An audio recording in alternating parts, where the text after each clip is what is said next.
Serial सरू का आने वाला ट्रैक अब काफ़ी ज़्यादा इंटेंस होता हुआ नज़र आने वाला है, क्योंकि एक तरफ सरू को फंसाने और उसे प्लानिंग के तहत दबाने के लिए तारा ने नया प्लान बना लिया है।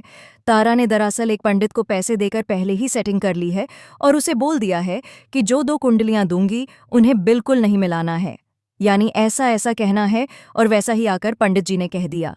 फिलहाल तो ये देखना काफी खतरनाक हो गया है कि अब वेद के सामने पंडित ने बयान दिया है कि वेद की जिंदगी को खतरा है। उसके बावजूद भी वेद यही कहेगा कि चाहे मेरी जान ही क्यों न चली जाए, मैं सरू से ही शादी करूंगा, किसी और से नहीं।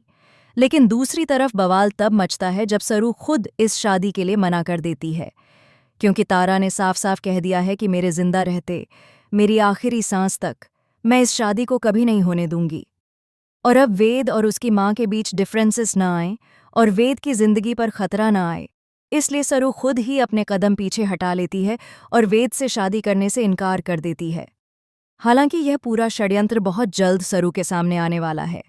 सरू को पता चलने वाला है कि आखिरकार यह तारा ही थी जिसने पंडित को पैसे देकर जबरदस्ती झूठ बुलवाया था।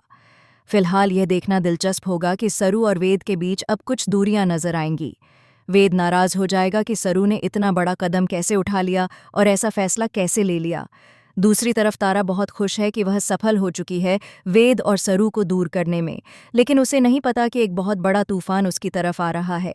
वह तूफान यह है कि सरू की असली सच्चाई और उसकी असली पहचान अब खुद सरू की माँ यानी सरोजा सबके सामने लेकर आने वाली है, क्योंकि सरोजा जानती है कि उसकी बेटी इस रिश्ते के टूटने से कितनी दुखी है और वेद भी इस रिश्ते के टूटने से कितना दुखी है।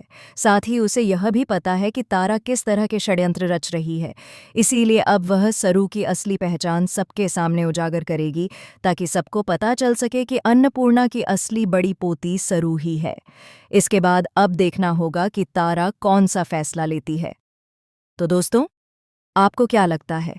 अपनी राय कमेंट में ज़रूर बताइए और देखते रहिए सीरियल सरू।